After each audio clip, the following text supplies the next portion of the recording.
Hello viewers, एक बार फिर से आप सभी का स्वागत है हमारे यूट्यूब चैनल फॉरेस्ट्री नॉलेज पे। आज की टॉपिक जो होने वाली है, आज हम अपनी इस वीडियो में बात करेंगे तीन तीन ट्री स्पीसीज की, जो है अल्बिजिया लेवेक, अल्बिजिया प्रोसेरा एंड एनोजिसस लैटिफोलिया। जैसा कि मैंने आपको पिछले वीडियो में बताया था, जिसमें हम लोग पीवाईक्यूज डिस्कस कर रहे थे। उसमें मैंने बताया था कि जो एनोजिसस लैटिफोलिया से जो क्वेश्चन बनी थी, तो मैंने उस टाइम पे आपको बताया था कि ये जो पर्टिकुलर ट्री स्पीसीज इसको हम लोगों ने कवर नहीं करा था, बट इस वीडियो में हम इसको भी कवर कर लेंगे। वीडियो शुरू करने से पहले मैं आप लोग को बता दूं कि इस चैनल के माध्यम से हम लोग UPSC, Indian forest service, forestry optional की प्रिपरेशन कर रहे हैं। साथ ही साथ जो जेपीएससी की वैकेंसी आ रखी है, assistant conservator of forest and forest ranger की, इसके लिए भी हम लोग फॉरेस्ट्री ऑप्शनल की प्रिपरेशन कर रहे हैं। चलिए बात कर लेते हैं। जो एक वीडियो हम लोगों ने बना रखा है इस पे, इसमें क्या है कि जो प्रीवियस ईयर क्वेश्चंस हैं, इसमें काफ़ी डिटेल में हम लोग डिस्कशन करा है। और जो आपके मोस्टली प्रोबेबली क्वेश्चन बन सकते हैं, इस पे भी बात करी है। तो लिंक मैं डिस्क्रिप्शन में दे दूंगा। जो आप लोग में से नए हैं व्यूअर्स, वो इस वीडियो को जाके देख ले, काफ़ी ज़्यादा आपको इंफॉर्मेटिव वीडियो रहेगा। और अपना सजेशन ज़रूर दें, कमेंट ज़रूर करें कि क्या कमी रह गई है, कैसे और हम इसको इम्प्रूव कर सकते हैं, या कोई डाउट रहेगा तो उसको आप पूछ सकते हैं। इसके साथ ही साथ अपने दोस्तों के साथ शेयर करें, ताकि उनको भी वीडियोस का बेनिफिट मिले। और अगर वीडियो पसंद आया हो तो एक लाइक ज़रूर कर दें। चलिए शुरू करते हैं हम अपनी वीडियो। पहली ट्री स्पीसीज है हमारी हमारी जो है, ये है अल्बिजिया लेबेक। ठीक है, एल्बिजिया लेबेक। तो एल्बिजिया लेबेक का ये देखिए, हम लोग पिक्चर देखते हैं कि सबसे पहले एल्बिजिया जो लेबेक है, वो आपको ट्री जो है कुछ इस तरह देखने को मिल जाएगा, है ना। और आपने कई लोग आप लोगों में कई लोग आसपास में आपने देखा भी होगा कि इस तरह की कोई ट्री स्पीसीज आपके आसपास दिखती है ना। तो बेसिकली ये देखिए, ये उसका लीफ है ना। और उसमें जो फ्लावर ये लगते हैं, ये इस तरह के आपको थोड़े येलोइश फ्लावर आपको देखने को मिल जाएंगे एल्बिजिया लेबेक में। और ये ट्री अगर बात करें हम लोग एज ए होल, तो ये कुछ इस तरह का दिखता है। ये इसकी खास बात ये है कि ये जो है ना, आपको एक शेड प्रोवाइड करवाता है। ठीक है, ये ट्री जो है काफी अच्छा शेड प्रोवाइड करवाता है ना।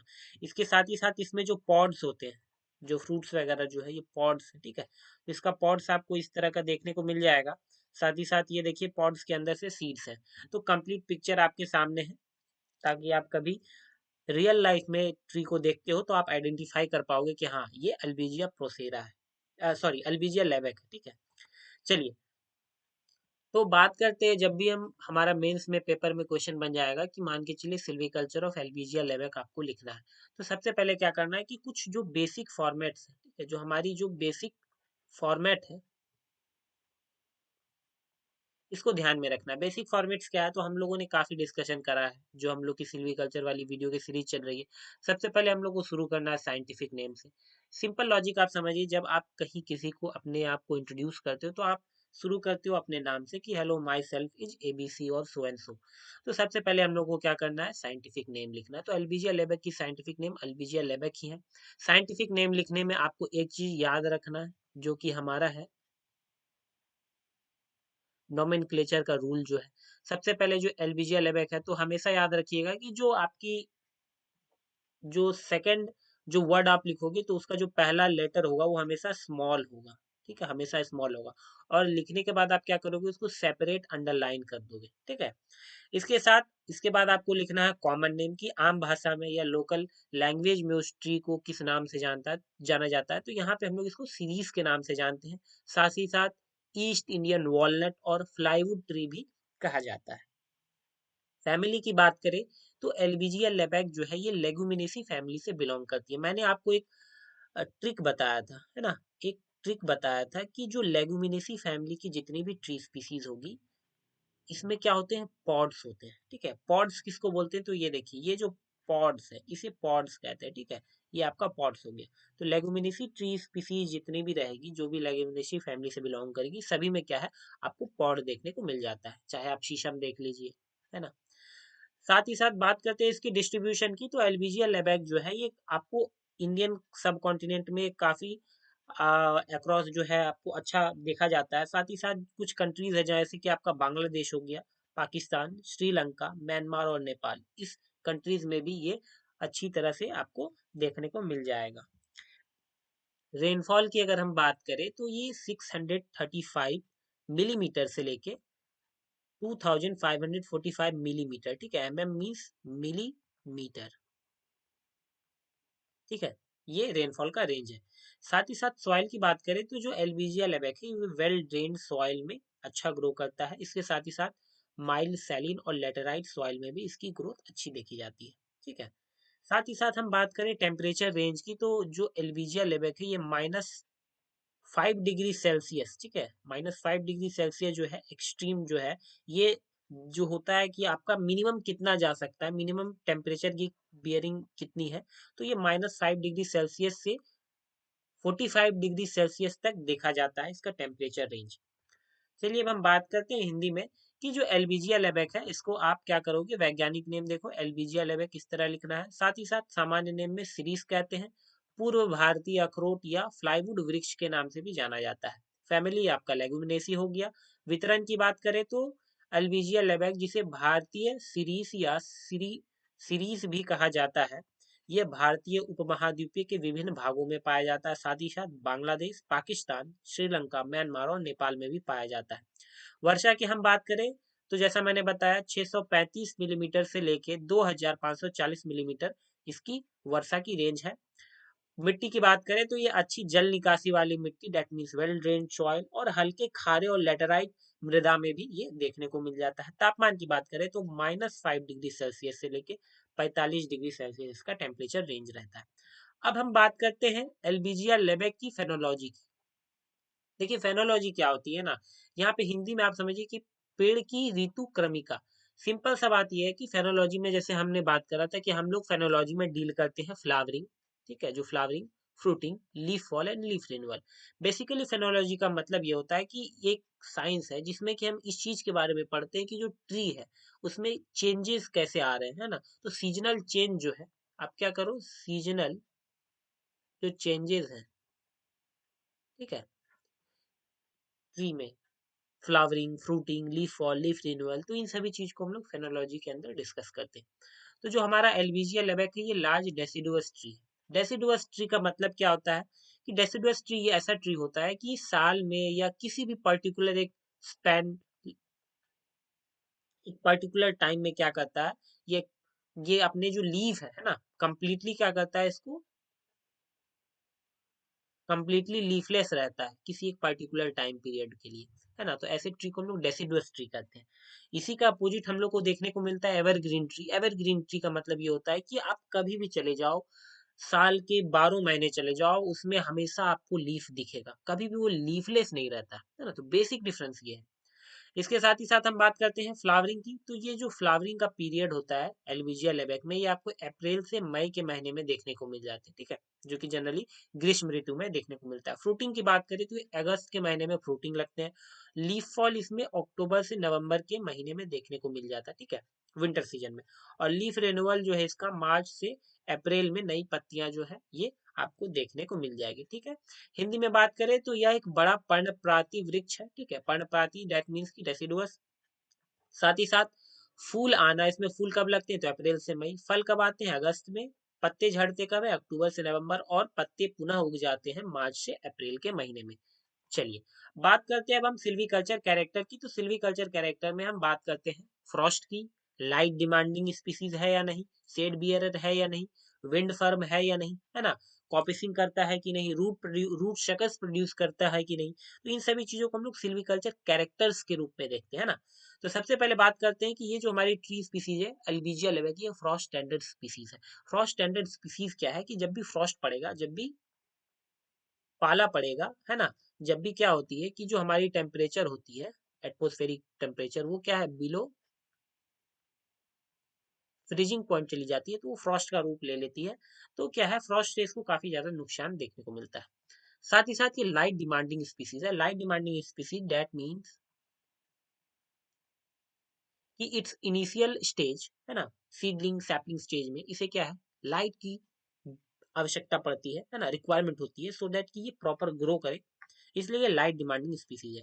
साथ ही साथ बात करें तो कि विंड फर्म नहीं है। विंड फर्म का मतलब ये होता है कि कितना ज्यादा वो जो पेड़ है वो कितना ज्यादा स्ट्रांग है। जब मान के चलिए आपकी जो है विंड चल रही है ना, काफी फोर्सफुल विंड चल रही है, स्ट्रांग विंड चल रही है, तो उस केस में देखा जाता है कि जो सैलो रूटेड ट्री रहते हैं वो क्या होते हैं, उखड़ जाते हैं। तो यहाँ पे आपका क्या है कि ये विंड फर्म नहीं है, ठीक है। दैट मीन्स कि अगर ज्यादा आंधी तूफान आएगा तो ये क्या है, उखड़ भी सकता है। साथ ही साथ बात करें तो जो यंग स्टेज में ये क्या है, शेड बियरर होता है और ड्राउट सेंसिटिव भी होता है, ठीक है। दैट मीन्स कि यंग स्टेज में जो प्लांट है तो ये शेड को बियर कर सकती है, ठीक है।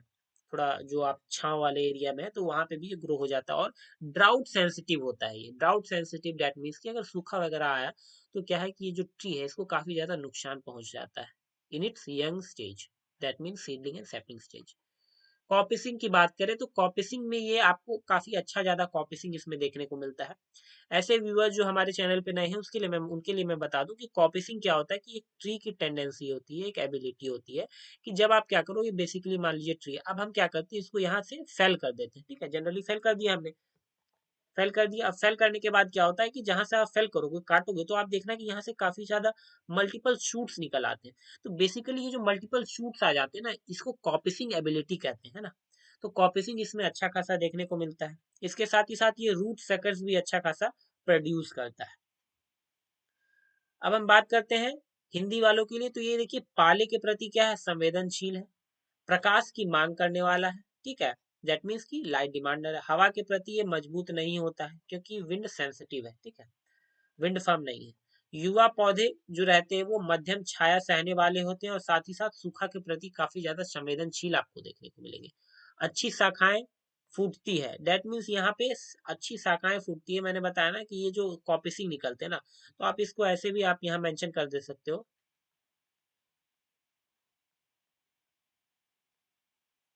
कापिसिंग, ठीक है। तो हिंदी में आप इसको लिख सकते हैं कि कापिसिंग एबिलिटी इसमें जो है काफी अच्छी देखने को मिलती है। जड़ चूसक मैंने आपको बार बार बताया कि आप इसको सिंपल रूट सकर्स भी लिख सकते हैं, ठीक है। तो रूट सकर्स उत्पन्न करने की क्षमता इसमें दिखेगी। इसके साथ ही साथ हम बात करते हैं रीजनरेशन की, तो दो तरह से रीजनरेशन हम लोगों ने देखा है, एक नेचुरल रीजनरेशन, एक आर्टिफिशियल रीजनरेशन। नेचुरल रीजनरेशन जो कि क्या है, पुनः ये स्वतः अपने आप हो जाता है, जिसमें कि कोई भी ह्यूमन इंटरवेंशन नहीं होता है, तो उसको हम लोग नेचुरल रीजनरेशन कहते हैं। नेचुरल रीजनरेशन जो है सीड से देखा गया है, बट नेचुरल रीजनरेशन बहुत कम इसमें आपको क्या है, कम ही देखने को मिलता है ना। मेनली क्या है कि आर्टिफिशियल रीजनरेशन से हम लोग करते हैं। इसकी मेथड क्या है, तो डायरेक्ट सोइंग और प्लांटेशन, ठीक है। डायरेक्ट सोइंग में क्या करना है, तो हमने बात करी है कि सबसे पहले तो आपको क्या करना होता है, सीड्स का कलेक्शन करना होता है ना। उसके बाद आप प्लांटेशन कर रहे हो तो नर्सरी मेथड हम लोगों को अडॉप्ट करना पड़ता है। इसके साथ ही साथ ये जो सीड्स है, इसके सीड्स को हम लोग सीड ट्रीटमेंट देते हैं। सीड ट्रीटमेंट क्या होता है, डेट मीन्स की जो सीड्स हम लोग लगा रहे हैं ना, उससे पहले कुछ ट्रीटमेंट किया जाता है सो दैट की जो हमारा सीड डोरमेंसी है उसको हम ब्रेक कर सके, ठीक है। क्योंकि देखिए जो सीड होता है ना, सीड के अंदर हमारा जो पार्ट होता है और सीड के ऊपर एक हार्ड लेयर होता है। तो जब तक ये लेयर ब्रेक नहीं करेगा तब तक जो हमारी सीड है वो क्या होती है, जर्मिनेट नहीं करती है ना। तो इसलिए हम लोग इसमें क्या करते हैं, सीड ट्रीटमेंट करते हैं। इसको क्या करते हैं, आधे घंटा तक हम लोग गर्म पानी में क्या करते हैं, इसको छोड़ देते हैं। अब हम बात करते हैं हिंदी में पुनर्जनन। तो प्राकृतिक पुनर्जनन जो बीज के द्वारा देखा गया है, लेकिन ये काफी कम ही होता है ना। कृत्रिम पुनर्जनन में हम बात करें तो ये प्रत्यक्ष बुआई, डायरेक्ट सोइंग और रोपण से हम लोग देखते हैं। बीज उपचार में क्या करना है, 30 मिनट के लिए गर्म पानी से उपचार करना है। यूटिलाइजेशन की अगर हम बात करें तो इससे देखिए फर्नीचर्स बनते हैं, एग्रीकल्चर इंप्लीमेंट्स बनते हैं जो, लेकिन इसका मेन जो है काफी ज्यादा जो इसका यूटिलाइजेशन आप और जो यूज कह सको, ये क्या है कि फॉडर के रूप में, चारा के रूप में इसका जो यूज है काफी ज्यादा देखने को मिलता है। चलिए अब हम बढ़ते हैं अपनी नेक्स्ट ट्री स्पीसीज की, जो है हमारी एल्बीजिया प्रोसेरा, ठीक है। ऐसे अंडरलाइन कर देंगे हम लोग, नोमेनक्लेचर का रूल है। देखिए कुछ डिफरेंसेस हैं जो कि आपको समझने की जरूरत है एल्बीजिया प्रोसेरा और एल्बीजिया लेबेक में। ऐसे पढ़ने का तो हम पढ़ते चले जाएंगे, लेकिन जो क्या है ना, जो हमारी एक प्रैक्टिकल नॉलेज होना काफी ज्यादा जरूरी है, प्रैक्टिकल अंडरस्टैंडिंग होनी काफी ज्यादा जरूरी है। तो जो एल्बीजिया लेबेक और प्रोसेरा में जो बेसिक डिफरेंसेस है, आपको एल्बीजिया जो लेबेक है उसकी जो फ्लावर है आपको क्या दिखी थी, आपको येलो येलोइश दिखी थी, बट एल्बीजिया प्रोसेरा की जो फ्लावर होगी वो आपको व्हाइट दिखेगी, ठीक है। व्हाइट कलर की दिखेगी। साथ ही साथ जो इसके पॉड्स हैं, इसके पॉड जो है वो आपको राउंड शेप में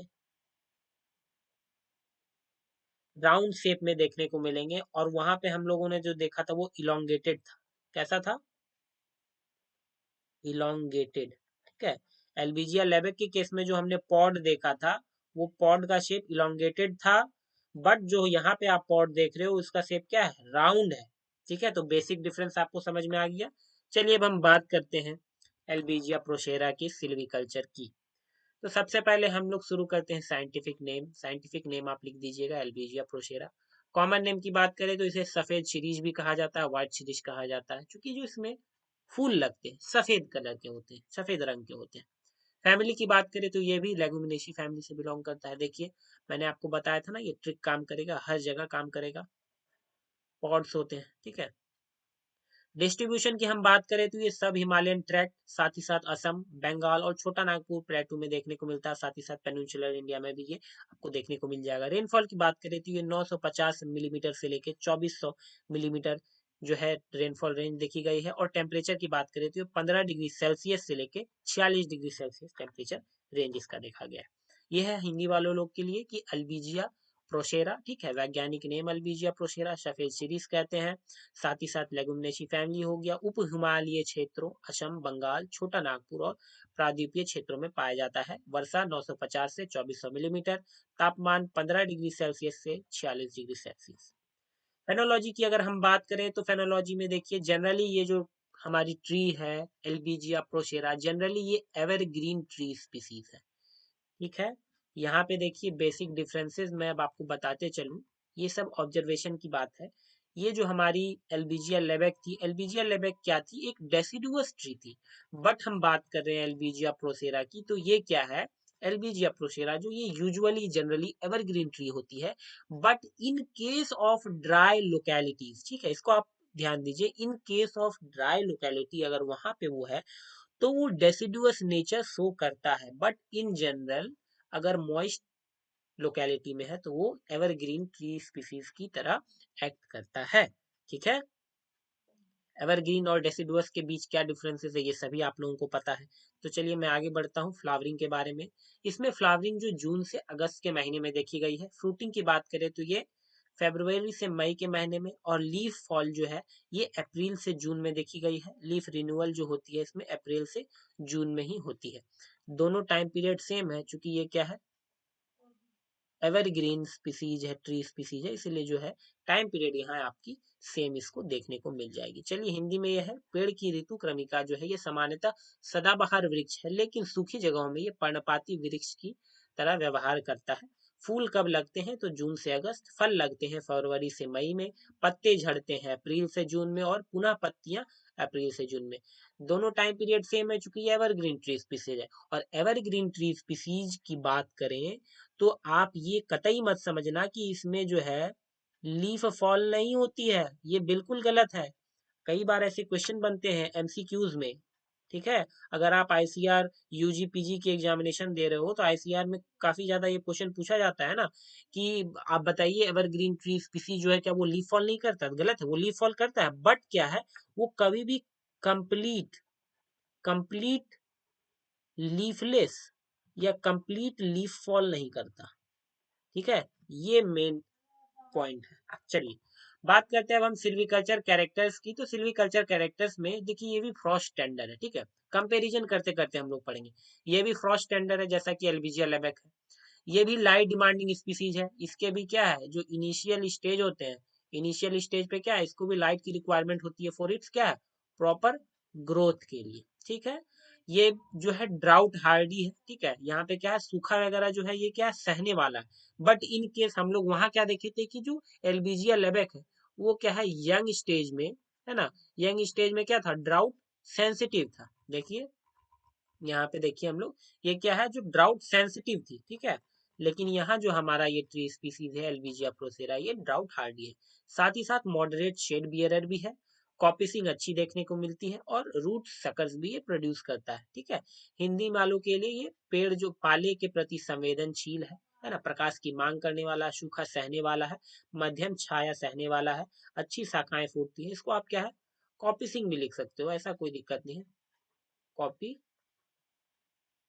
कॉपिसिंग, ठीक है, तो इसको भी लिख सकते हो। और जड़ चूसक उत्पन्न करने वाला है, इसको आप रूट सकर्स लिख सकते हो, कोई दिक्कत नहीं है।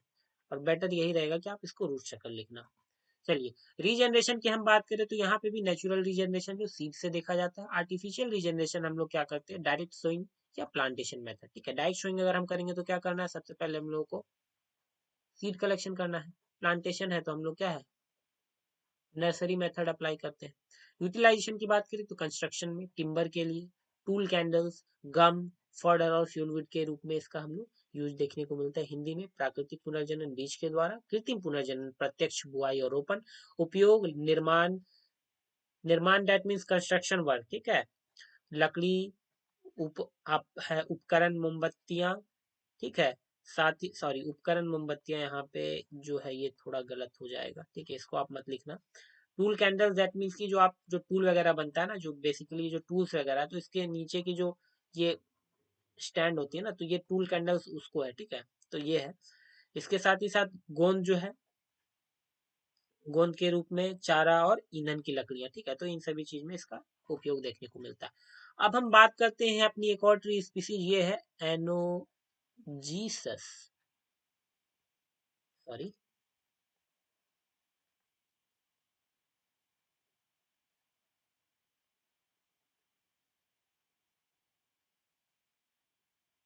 एनोजीसस लैटिफोलिया। और इससे प्रीवियस ईयर क्वेश्चंस बने थे, हम लोगों ने उस समय डिस्कशन करना इसीलिए नहीं समझा उचित, क्योंकि इस पे हमने वीडियो नहीं बनाई थी। अब ये देखिए आपके सामने मैं वीडियो लेके आया हूँ। ये है एनोजीसस लैटिफोलिया की पिक्चर। ये देखिए, इसके पत्ते कुछ इस तरह आपको दिखेंगे। जो उसमें सीड्स होती है ना, ये सीड्स ये इस तरह दिखने को मिल जाएंगी, ये देख लीजिए, है ना। और ये उसमें फ्लावर जो लगता है, ये देखिए जो थोड़ा येलोइश, ना, येलोइश दिख रहा है, ये आपका उसकी फ्लावर हो गई। चलिए अब हम बात करते हैं एनोजिसस लैटिफोलिया की सिल्वीकल्चर कैरेक्टर्स पे। साइंटिफिक नेम आपको लिखना है एनोजिसस लैटिफोलिया। इसे कॉमनली हम लोग क्या एक्सेलवुड, बटन ट्री और बकली भी कहते हैं। फैमिली की बात करें तो ये कॉम्ब्रिटेसी फैमिली से बिलोंग करता है। डिस्ट्रीब्यूशन तो देखिए, इंडिया में अगर सेंट्रल और साउदर्न इंडिया की बात करें तो ये जनरली डेसिडुअस से सेमी एवरग्रीन फॉरेस्ट में पाया जाता है। वेस्टर्न और ईस्टर्न घाट की बात करें तो ये क्या है, ड्राई और एरिड रीजन्स में देखने को मिलता है। साथ ही साथ मध्य प्रदेश, महाराष्ट्र, कर्नाटका, तमिलनाडु, आंध्र प्रदेश वाले रीजन में ये जो है जनरली आपको टीक फॉरेस्ट के साथ और अंडर स्टोरी डेप्टेरोकार्पस स्पीसीज में आपको देखने को मिल जाएगी। रेनफॉल की अगर हम बात करें तो ये 625 मिलीमीटर से लेके 2250 मिलीमीटर रेंज में इसका रेनफॉल देखने को मिलता है। साथ ही साथ टेम्परेचर की बात करें तो 16 डिग्री सेल्सियस से 45 डिग्री सेल्सियस टेम्परेचर रेंज है। मृदा की बात करें, सॉइल की बात करें तो जनरली रिवराइन एलुवियल सॉइल में अच्छी खासी ग्रोथ इसको देखने को मिलती है। हिंदी वालों के लिए अने ये आपको लिखना है अनोगीसस, ठीक है। लैटिफोलिया वैज्ञानिक नेम हो गया अनोगीसस लैटिफोलिया। एक्सेल वुड भी कहते हैं, बटन ट्री या बाकली भी कहते हैं। फैमिली इसकी कॉम्ब्रिटेसी हो गई। वितरण की अगर हम बात करें तो देखिए, मध्य और दक्षिणी भारत में सामान्यतः पर्णपाती और अर्ध सदाबहार जंगलों में पाया जाता है। पश्चिमी और पूर्वी घाट में बात करें तो यह शुष्क और शुष्क क्षेत्रों में पनपता है। साथ ही साथ मध्य प्रदेश, महाराष्ट्र, कर्नाटका, तमिलनाडु, आंध्र प्रदेश के जंगलों में ये सागवान के जंगलों और डेप्टेरोकार्पस स्पीसीज जो है उसके ये वहां पे साथ में एसोसिएट के रूप में पाया जाता है। वर्षा की बात करें 625 से 2250 मिलीमीटर, तापमान 16 डिग्री से 45 डिग्री सेल्सियस। मिट्टी जो है ये नदीय अलुवियल मिट्टी में अच्छा खासा ग्रोथ इसका देखने को मिलता है। साथ ही साथ हम बात करें फेनोलॉजी की तो ये एक लार्ज डेसिडुअस ट्री है। डेसिडुअस डेट मीन्स की क्या है कि ये एक पर्टिकुलर टाइम पीरियड पे कम्प्लीटली लीफलेस रहेगा। फ्लावरिंग की बात करें तो जून से सितंबर में इसमें फ्लावरिंग आते हैं। फ्रूटिंग इसमें दिसंबर से मार्च में फ्रूट्स लगते हैं। लीफ फॉल की बात करें तो जो पत्तियां झड़ती हैं ये आपको जो फरवरी से मार्च के महीने में झड़ती हैं, और नई पत्तियां फिर अप्रैल से मई के महीने में नई पत्तियां आ जाती है। ये हिंदी में आप लोग इसको देख लीजिएगा, ये एक पर्णपाती वृक्ष है, ठीक है। फूल आना, फल लगना, पत्ते झड़ना और पुनः पत्ती आना। सिल्वीकल्चर कैरेक्टर्स की हम बात करें तो ये भी देखिए फ्रॉस्ट टेंडर स्पीसीज है, डेट मीन्स पाला वगैरह पड़ेगा तो काफी ज्यादा नुकसान देखने को मिलता है। लाइट डिमांडिंग स्पीसीज है, ड्राउट रेजिस्टेंस है, फायर ससेप्टिबल है। फायर ससेप्टिबल का मतलब ये कि काफी ज्यादा फायर के प्रति क्या है, सेंसिटिव है। अगर आग लगा तो पूरा का पूरा जंगल जो है जल जाता है। इसीलिए चूंकि क्या है, ये ज्यादा रेजिस्टेंट प्रोवाइड नहीं करता। ठीक है, कॉपिसिंग पावर इसमें अच्छी देखने को मिलती है, साथ ही साथ पोलार्डिंग पावर भी अच्छी रहती है। बात करें रूट सकर्स तो ये रूट सकर्स भी प्रोड्यूस करता है। हिंदी में देख ले तो पाले के प्रति संवेदनशील है, प्रकाश की मांग करने वाला है, सूखा सहिष्णु है, दैट मीन्स की ड्राउट रेजिस्टेंट है, आग के प्रति संवेदनशील है, अच्छी शाखाएं फूटती है, दैट मीन्स कॉपिशिंग आप इसको लिख सकते हैं। और प्रूनिंग सहने योग्य है, प्रूनिंग पोलार्डिंग वगैरह आप इसमें कर सकते हो। इसके साथ ही साथ रूट सकस भी अच्छा खासा प्रोड्यूस करता है। रीजनरेशन की बात करें तो नेचुरल रीजनरेशन सीड्स के थ्रू होता है, सीड्स हमने आपको पिक्चर्स के थ्रू दिखा दिया। आर्टिफिशियल रीजनरेशन अगर हम देखें तो यहाँ ट्रांसप्लांटेशन कराया जाता है। नर्सरी में हम लोग जो है, नर्सरी में जो पौधे वगैरह होते हैं उसको ट्रांसप्लांट करते हैं। यूटिलाइजेशन की बात करें तो कार्ट एक्सल, साथ ही साथ एक्स के जो हैंडल्स बनते हैं उसमें फर्नीचर्स भी बनाए जाते हैं, फॉडर टैनिंग भी ऑप्टेन करा जाता है, और साथ ही साथ एग्रीकल्चर इक्विपमेंट्स भी इससे बनाए जाते हैं। ये कुछ हिंदी वालों के लिए है।